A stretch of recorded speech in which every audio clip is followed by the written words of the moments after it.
The new year, 2023, is taken off with a measure of good news for the fintech sector, riding on the wave of 2022's huge success of an estimated $5 billion that fintechs in sub-Saharan Africa were able to attract. But challenges remain in the sector that requires urgent attention. Let's chat now on this as we bring on the Chief Operating Officer of the Fintech Association of Nigeria, Mr. Babatunde Obrimah. Good evening, sir. Thank you so much for joining us, and really appreciate you taking the time. What would you say are the key developments so far in the new year in fintech?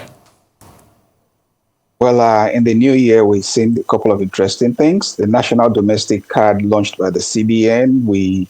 The first cohort for the CBN Sandbox also taken off. The challenges we're seeing with the cashless Naira environment right now.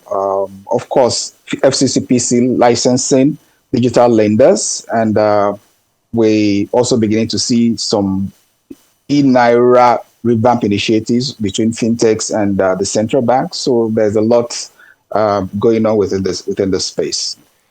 How are these new developments and issues being handled by the fintech organizations, and what more would you like to see? Okay, in terms of, let's take the National Domestic Card. It's a great development. We're waiting to see our implementation and dates for implementation, and how fintechs are preparing to be part of this new initiative by the central bank. Obviously, the sandbox, we have a couple of fintech startups have already registered. So, we're expecting to see a new phase of license regimes, and today, the director for payment services, already 30 licenses have been issued this year. So that's excellent in terms of the challenges we have with licensing. In terms of the cashless challenges we're having, it's a reflection of the fact that we need to improve infrastructure. We need to do more education. One would have expected that with the experience people had with COVID, we'll be ready to adjust to anything that has to do with cash. But obviously, we're still cash dependent, so there's a lot to be done in that space. And obviously, with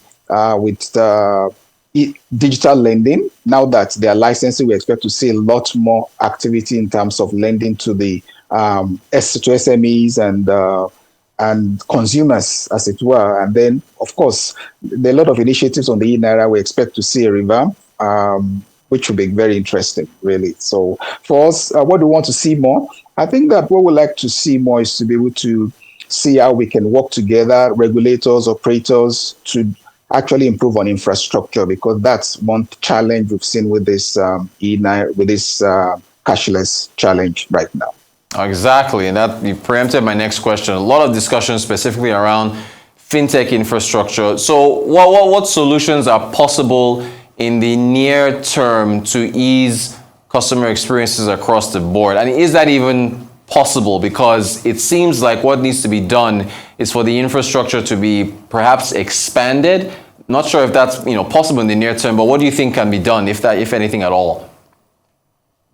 Well, it's we all need to work together. When you look at it, why do we have challenges with infrastructure? It's partly because you don't have in some rural areas, we don't have infrastructure there, and that's because of all the rules that were in place in terms of rule that limited what telcos could do. I think that we've all learned from experience that development is more important than money, than taxes you want to collect. So, and we can see the impact now. So what we'd like to see is to be able to see governments, governors, the NCC, CBN, and the operators come together and say how we can quickly put infrastructures in place, new ones, and to expand existing infrastructure. Also, when you look at the challenge, let's take it, there are about 57 million people with BVN.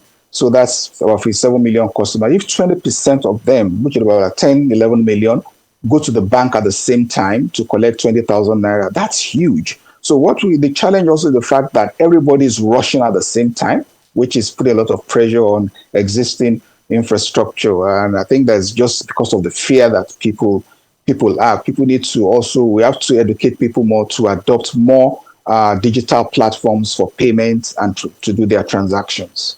And just for the sake of our viewers, when you said ROE, you're referring to the right-of-way charges, yes, for internet cables and charges. Yes. Okay, cool. All right. So, what's the new, focus and direction for your organization at Fintech Nigeria?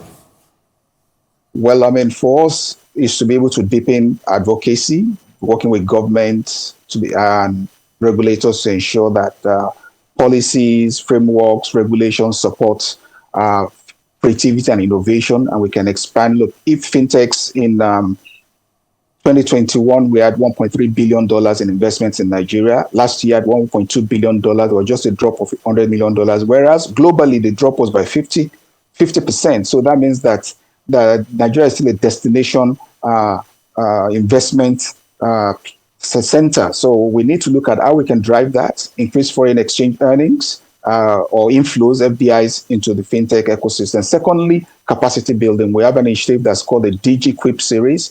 We've trained over 400 students in public universities today on web design, graphic design, Python language, data analytics.